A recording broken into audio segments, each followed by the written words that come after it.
प्रिय साथियों, नमो बुद्धाय, जय भीम। आज हम खड़े हैं श्रावस्ती में।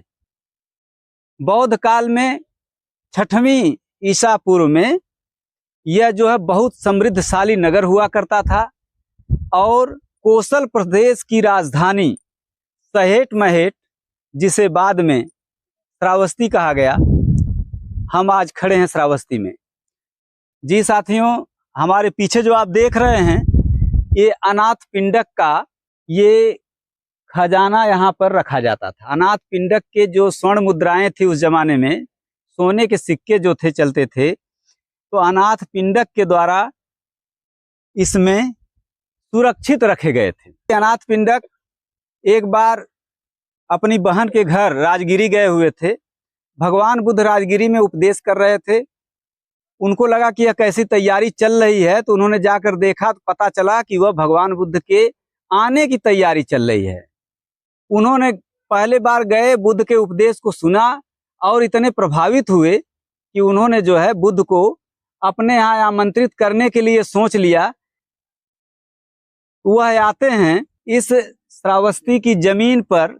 राजा जेत, राजकुमार जेत की जमीन है, बहुत बड़ा आम का बगीचा है। उस बगीचे को खरीदते हैं और क्या करते हैं कि वह जमीन खरीद करके उसमें बुद्ध विहार बनवाते हैं और बुद्ध विहार बनवा करके भगवान बुद्ध को आमंत्रण देते हैं और अब भगवान बुद्ध आते हैं और बुद्ध विहार को पूरा जो है भगवान बुद्ध को दान कर देते हैं। हालांकि हम खड़े हैं अनाथ पिंडक के इस खजाना वाले स्थान पर, जहां खजाना उनका यहाँ पर गड़ा हुआ था।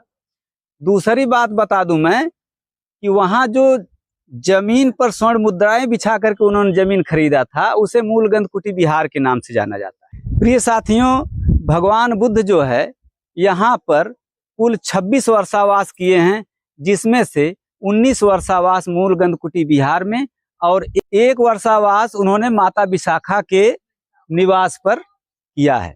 अनाथ पिंडक के बारे में हमारे धम्मपद धार्मिक साहित्य में गाथा 19-20 का जिक्र हुआ है, जिसमें अनाथ पिंडक के बारे में पूरी जानकारी मिलती है।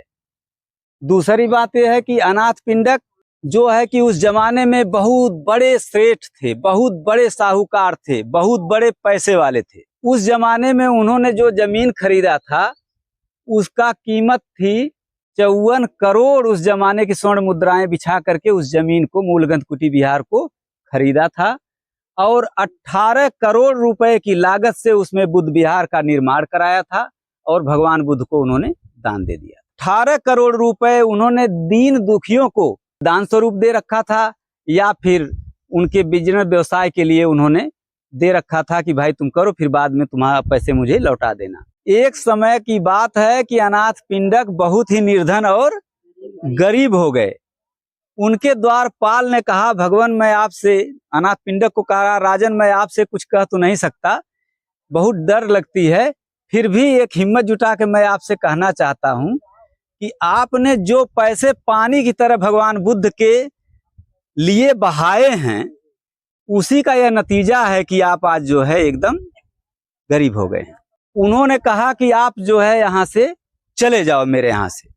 इस तरीके की बात किए तो ठीक नहीं होगा, क्योंकि धर्म जो है बहुत बड़ी चीज होता है। धर्म का पालन करने वाले फिर जान को परवाह नहीं करते, धन क्या चीज है।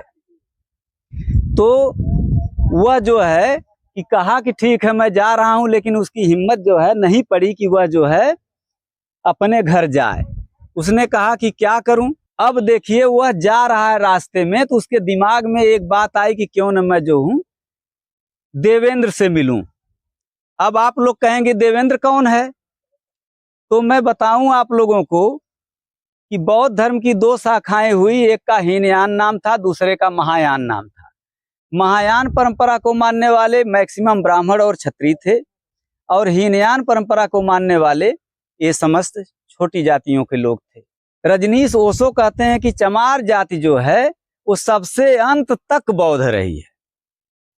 तो जो मेरी बात हो रही है कि वो महायानी परंपरा की बात जो मैं कर रहा हूं, महायान की परंपरा जो है वो ब्राह्मण की विचारधारा आज वर्तमान में देखने को आपको मिलेगी। ब्राह्मण और क्षत्रिय के घर में भगवान बुद्ध की जो शिक्षाएं वो महायान परंपरा के अनुरूप हैं।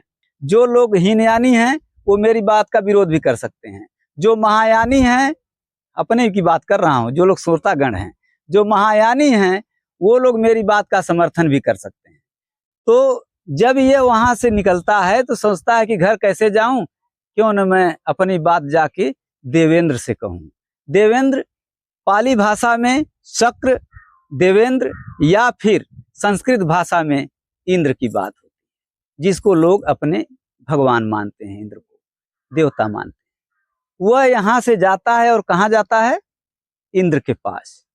इंद्र के पास जाता है तो इंद्र से कहता है, देख रहे हैं प्रभु, अनाथ पिंडक इतने पैसे जो है भगवान बुद्ध के पीछे पानी की तरह बहा दिए और आज उनकी कंडीशन ये हुई है, मुझे भी डांट फटकार लगी है।